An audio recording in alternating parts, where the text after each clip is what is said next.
নতুন এপিসোডে আপনাদের সবাইকে স্বাগতম। আজকে আমরা আলোচনা করব কিভাবে ঘরোয়া পদ্ধতিতে পাখির জন্য আপনারা গ্রিড তৈরি করবেন। এই গ্রিডটি আপনারা বাজরিগার, লাভবার্ড, কোকাটেল, কবুতর সহ সকল পাখির ক্ষেত্রে ব্যবহার করতে পারেন। তাই পাখির জন্য গ্রিড অবশ্যই প্রয়োজন। আর গ্রিডে আপনারা কোন কোন উপাদানগুলো ব্যবহার করবেন সেগুলো আমি বলে দেব। আর গ্রিড তৈরি করার জন্য যেসব উপাদান দরকার সবগুলো আপনারা ঘরেই পেয়ে যাবেন। দুই একটা উপাদান ছাড়া বাইরে থেকে আপনাদের আর কিছুই কিনতে হবে না। আর গ্রিটে কী কী ব্যবহার করবেন এবং কী কী করবেন না সেটাও বলে দেব। কারণ আমাদের একটা ভুল ধারণা আছে যে গ্রিট মানেই আমরা বুঝি যে ইটের গুঁড়া। আসলে ইটের গুঁড়া কিন্তু গ্রিট না। আর ইটের গুঁড়া সব পাখি খেতে পারে না। কোন পাখি ইটের গুঁড়া খেতে পারে, কোন পাখি পারে না, এসবও আমি বলে দেব। পাশাপাশি গ্রিটের যে একটা প্রয়োজনীয়তা আছে সেটা নিয়েও আলোচনা করব। আর এ কারণে ভিডিওটি একটু বড় হবে। আপনারা ভিডিওটি না টেনে সম্পূর্ণ দেখতে থাকুন, কারণ ভিডিওটি আপনাদের সবার জন্য অত্যন্ত প্রয়োজন এবং অনেক বেশি ইনফরমেটিভ এবং অনেক বেশি তথ্যবহুল। আপনারা অনেকেই বলেন, ভাই আমার পাখি ঠিকভাবে ব্রিড করে না, কারো পাখি অসুস্থ হয়ে যাচ্ছে, কারো পাখি ডিম খেয়ে ফেলছে, কারো পাখির পালক পড়ে যাচ্ছে, বিভিন্ন সমস্যা আছে।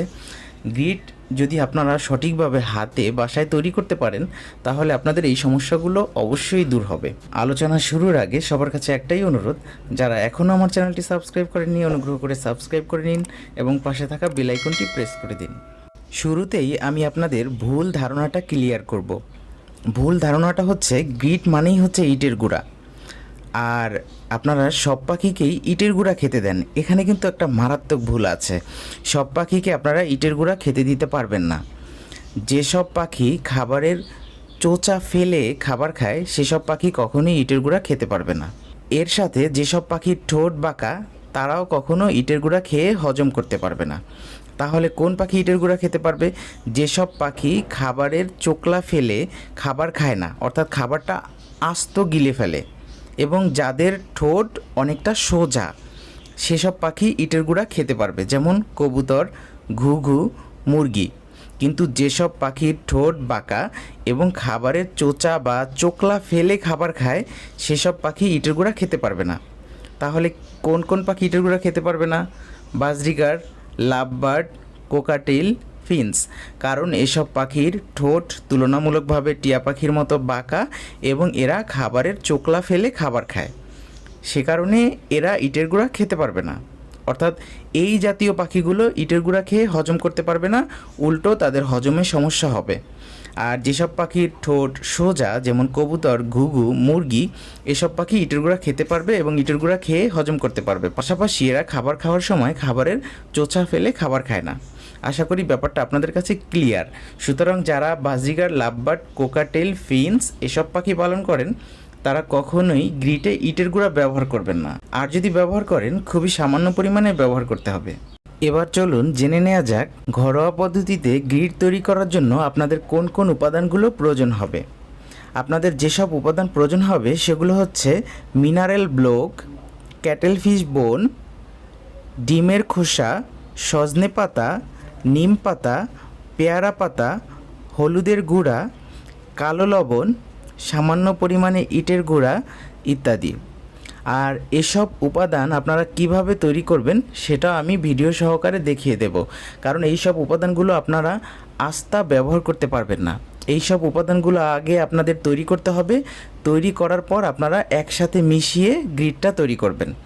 সে কারণে আমি আপনাদের এখন ভিডিও সহকারে দেখিয়ে দেব এই উপাদানগুলো আপনারা কিভাবে আগে রেডি করবেন, তারপর একসাথে মিশাবেন।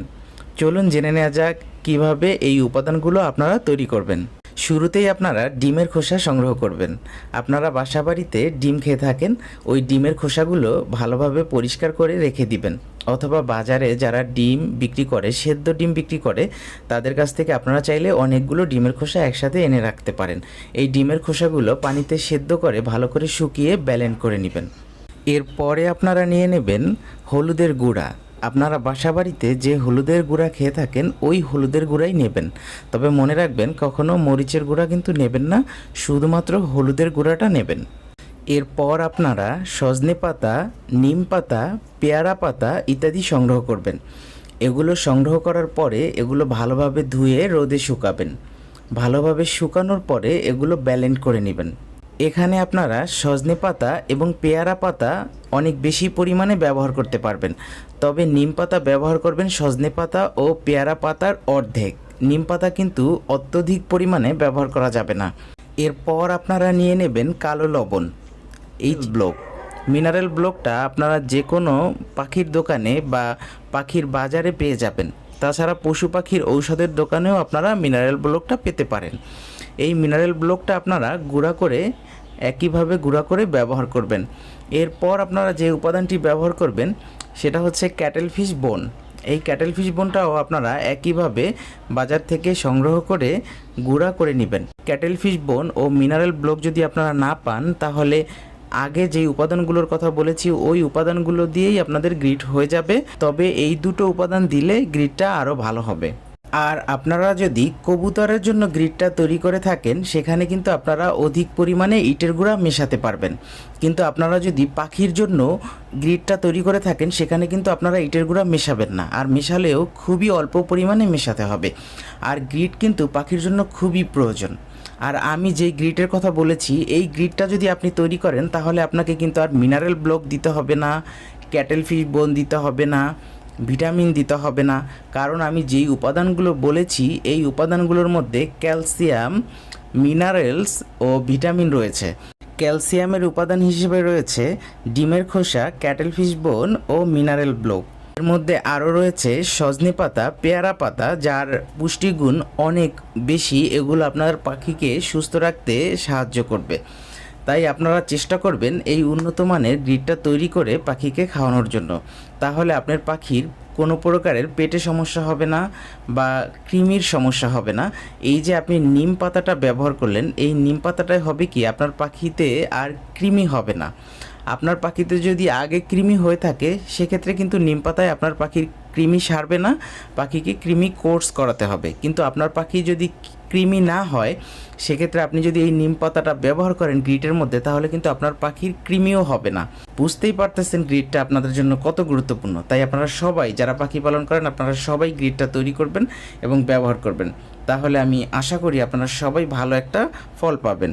এরপরও যদি আপনাদের কোনো কিছু জানার থাকে, অবশ্যই আমার কমেন্ট বক্সে কমেন্ট করবেন এবং আমি অবশ্যই উত্তর দেওয়ার চেষ্টা করব।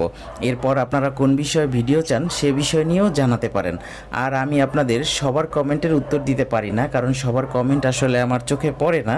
তাই আপনারা বারবার কমেন্ট করবেন, তাহলেই আমার চোখে পড়বে এবং আমি উত্তর দিতে পারবো। আজকে আর ভিডিও দীর্ঘায়িত করব না। সবাই ভালো থাকবেন, সুস্থ থাকবেন। আসসালামু আলাইকুম।